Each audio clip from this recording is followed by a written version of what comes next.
عقیدہ یہ ہے کہ رسول اللہ صلی اللہ علیہ وسلم جو کچھ بھی کرتے تھے کہتے تھے وہ بھی وحی ہوتا تھا، یہ ایک عقیدہ ہے۔ وہ ساری وحی قرآن کے اندر نہیں آ گئی، قرآن کے باہر بھی ہے، اور وہ ان روایات یا حدیث کے اندر ہے۔ خارج از قرآن وحی، دو قسم کی وحی، لہذا جو چیزیں بھی رسول اللہ کی کہی جائیں، خواہ وہ کتب روایات یا حدیث میں آئیں تو وہ بھی وحی، اسے وحی خفی کہا جاتا ہے، غیر مکتوب کہا جاتا ہے، غیر مطلوع کہا جاتا ہے، تلاوت نہیں ہوتی تھی، لکھی نہیں گئی، لیکن وہ وحی۔ جب عقیدہ یہ ہو کہ وحی کی روح سے وہ کرتے تھے، اب آگے ان کے لیے مشکل، لما تو حرم ما احل اللہ لک، تو حضور نے جو چیز حرام قرار دی تھی اپنے اوپر وحی کی ضرور سے کی تھی نا، اس عقیدے کے مطابق، تو یہ عجیب قسم کی وحی ہے کہ ادھر حضور سے کہتی ہے کہ اس کو حرام قرار دے لو، آپ نے حرام قرار دیا تو اس کے اوپر کہا کہ لما تو حرم ما احل اللہ، اور کیوں حرام قرار دیا اس کو؟ ہاں،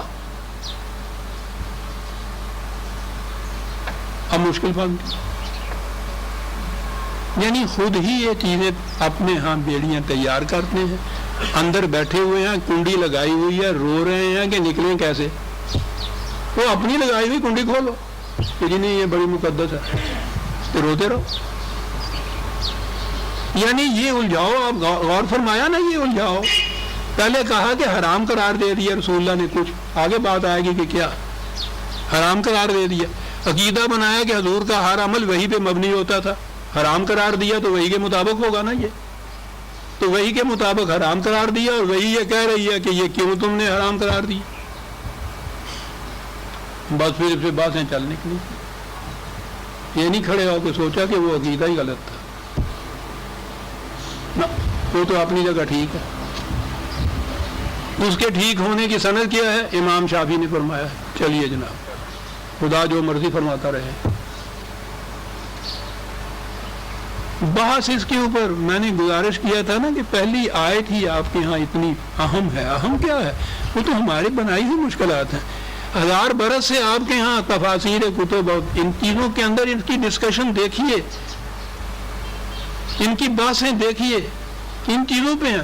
وہ پہلا نقطہ جو ہے ڈور کو سلجھا رہے ہیں اور سرا ملتا نہیں، سرا تو یہ تھا کہ وہ عقیدہ غلط ہے جو تم کہہ رہے ہو۔ آگے بات اگر وہ مان لیں تو پھر تو یہ ہو گیا کہ رسول نے اپنے ہی مرضی اور اختیار سے یہ کیا تھا، وہ جو ان کا ہے کہ کیا کیا تھا، حرام قرار دیا تھا، خدا نے کہا کہ کیوں حرام کیا، یہاں تک تو بات اتنی سی ہو گئی کہ رسول اللہ نے ایسا کیوں عمل کیا جو حرام تھا، لیکن یہ تو نہ ہوا نا کہ خدا کی وحی کے مطابق حرام قرار دیا اور خدا نے کیا کیوں ایسا کیا تم نے،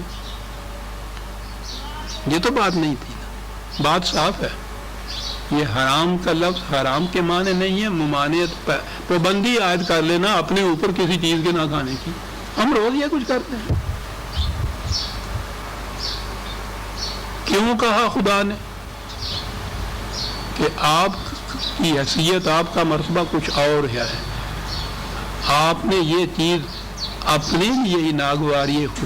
طبیعت کے مطابق یہ کی، ہو سکتا ہے کہ اس کے متعلق جیسا کہ ہو چکا ہوا ہے، قرآن نے اسی لیے وہ پریسیڈنٹ جو ہے وہ کوڈ کر دیا قرآن کے اندر کہ ایسا ہو چکا ہے پہلے کہ ایک نبی نے اپنی ذات پر ایک چیز کو حرام قرار دیا یا ممانعت اس کی قرار دی، امت نے بعد میں سمجھ لیا کہ یہ خدا کا حکم تھا اور وہ سنت حضرت یعقوب علیہ السلام کی مطابق انہوں نے شریعت میں یہ حکم داری کر لیا۔ یہودیوں کے ہاں ابدی طور پر گوشت